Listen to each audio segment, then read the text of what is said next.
The night was unusually dark, the rain pouring relentlessly, when I received a ride request as an Uber driver. I had picked up countless passengers during my time driving, but there was something different about this particular request. The pickup location was a desolate spot on the outskirts of town, miles away from any well-lit streets or busy areas. I had a feeling that this ride would be different, and I couldn't have been more right. As I pulled up to the address indicated on the GPS, I saw a figure standing alone beneath a flickering streetlight. The person was dressed in a long, dark coat, and their face was obscured by the hood they wore. I rolled down my window, and the stranger stepped closer. The passenger, a woman, opened the car door and entered without a word. She looked at me with intense eyes, her expression a mix of anxiety and fear. Her name, according to the app, was Sarah. I offered a polite greeting. "Good evening, Sarah. Where can I take you tonight?" Sarah hesitated for a moment before responding, her voice trembling slightly. "Just drive, please. And, can you drive faster? I think someone's following us." I couldn't see anyone in the rearview mirror, but I obliged, pressing my foot on the accelerator. The rain intensified, drumming on the car's roof, creating a disorienting white noise. Sarah continued to stare out the window, her grip on the door handle tightening. The tension in the car was apparent, and it only escalated when from out of the darkness, a car with tinted windows appeared, sliding up beside us. My heart skipped a beat, and I glanced over, meeting the chilling gaze of a figure inside. He grinned menacingly, revealing a mouthful of jagged teeth. A shiver ran down my spine, and I instinctively swerved to change lanes, but the ominous car mirrored our every move. The stranger's voice came from Sarah's side, filling the car with an unsettling presence. "Going somewhere, folks?" I could feel the panic welling up within me, but I remained focused on the road, searching for any sign of help. The chase continued, our unknown pursuer tailing us relentlessly through the rainy night. The sounds of Sarah's heavy breathing and the man's eerie laughter echoed in the car, making the situation feel all the more surreal. Sarah clutched her seatbelt, her knuckles turning white, and she spoke in a hushed, urgent tone. "We need to call the police or do something. This is getting worse." I nodded and quickly dialed 911, explaining the situation to the dispatcher as calmly as I could. She assured me that help was on the way, but it felt like an eternity before we saw the comforting flashing lights of a police car approaching. The moment the pursuing car saw the police, it peeled off, vanishing into the night. The relief that washed over me was overwhelming. I pulled over, and the police officer approached our car. I explained everything to the officer, the mysterious pickup location, Sarah's fear, and the menacing car that had followed us. The officer took our statements and promised to investigate the incident, assuring us that they would do everything in their power to keep us safe. As the police officer left, Sarah looked at me with a mixture of gratitude and anxiety. "Thank you for helping me. I don't know what would have happened if you hadn't." I could only imagine the horrors that might have unfolded if we hadn't managed to escape that relentless pursuer. It was a night I would never forget, a stark reminder that danger could lurk in the most unexpected places, even during a simple Uber ride. After dropping Sarah off at her destination, I couldn't help but wonder who that sinister figure had been and what had caused Sarah's terror. The events of that night haunted my thoughts for weeks, leaving me with a chilling sense that some mysteries are best left unsolved.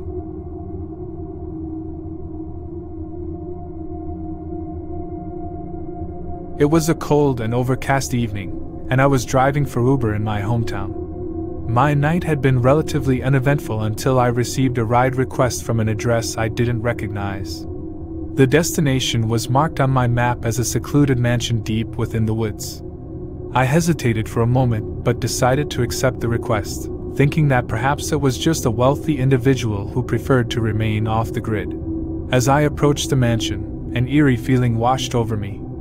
The place looked like something out of a horror movie, with towering wrought iron gates, an overgrown garden, and a Gothic architecture that seemed to belong to another era.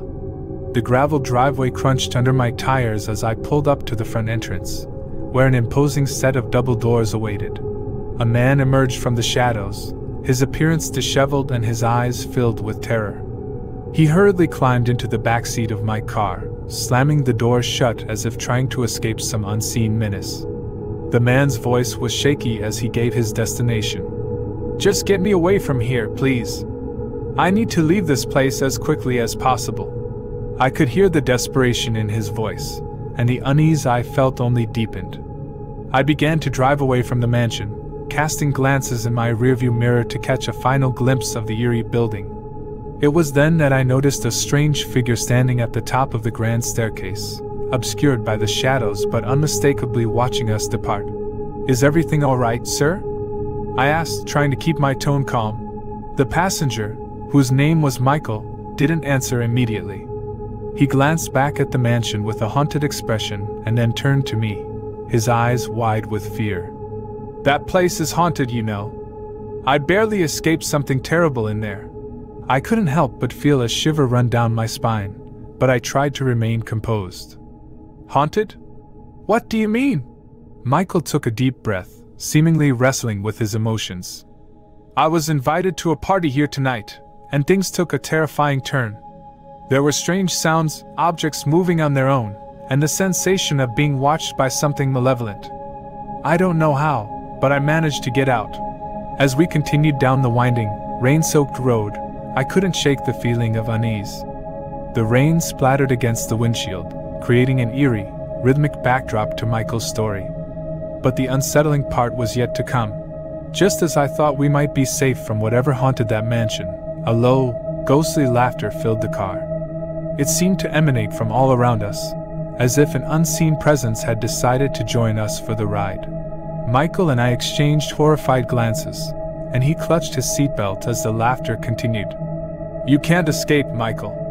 You belong here," the voice whispered from an unseen source. I swerved the car, desperately searching for the origin of the voice, but there was nothing there.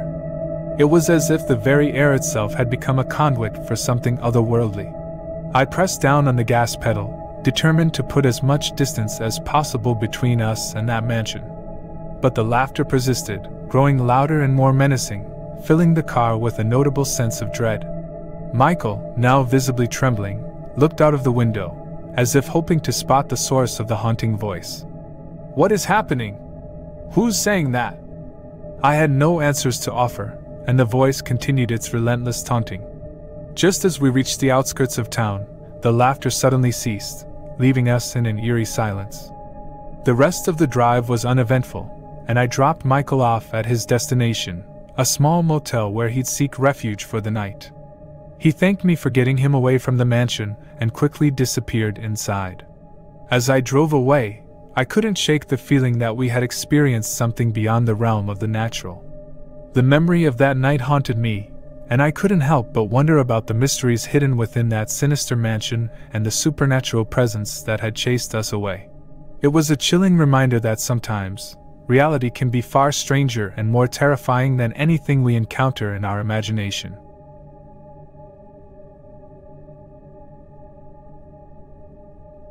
It was a clear and tranquil evening when I decided to pick up a late-night Uber passenger. My name is Emma, and I had been driving for Uber for a few years, taking passengers to various destinations around the city.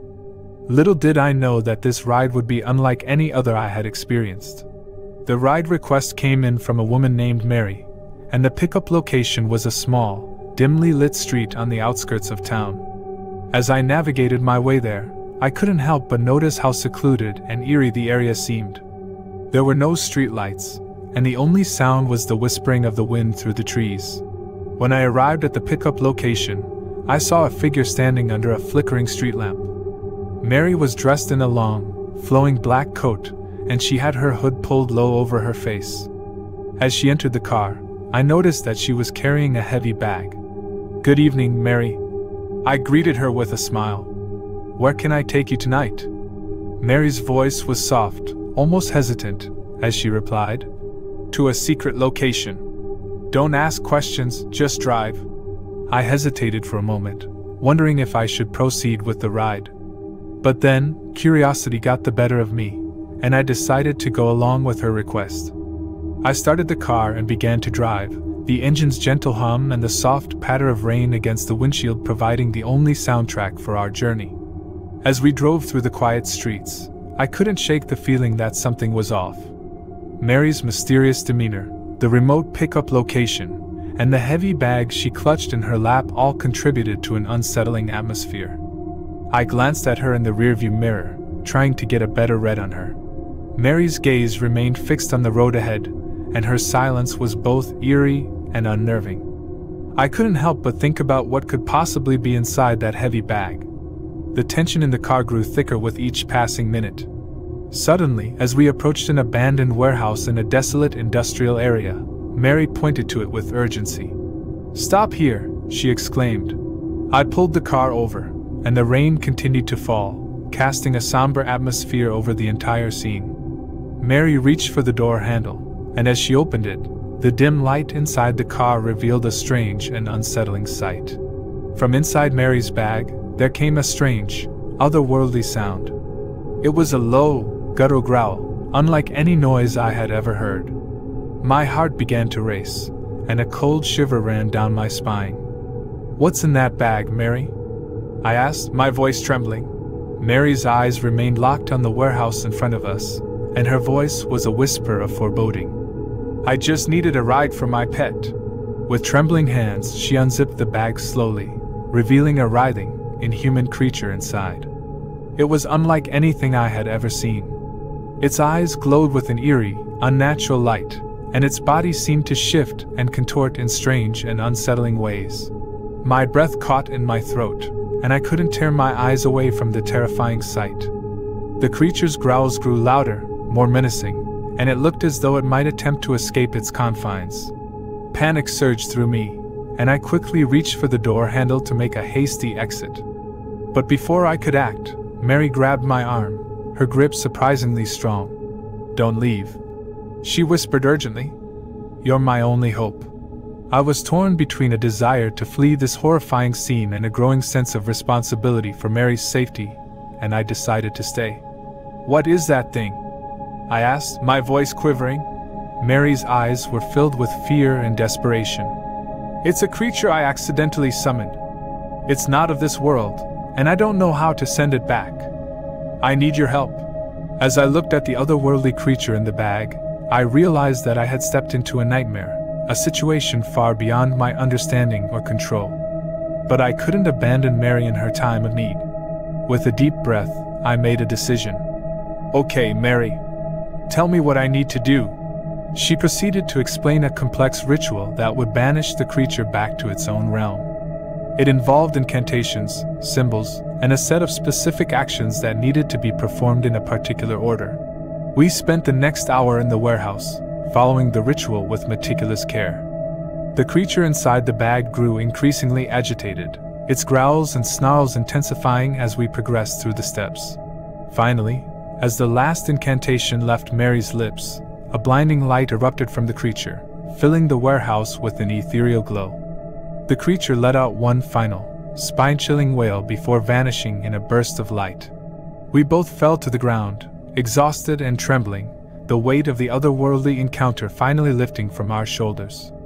Mary looked at me with gratitude and relief. "Thank you," she said. "You saved me from a fate worse than death." As we left the warehouse and drove away from that eerie industrial area, I couldn't help but wonder about the mysteries that existed beyond the boundaries of our understanding. I had been thrust into a world of the supernatural, a place where the line between reality and the unknown was blurred, and I had emerged with a story that would haunt me for the rest of my days. The mysterious destination had revealed a realm beyond the ordinary, a realm where secrets and terrors lurked in the shadows, waiting to be uncovered by those brave enough to seek the truth.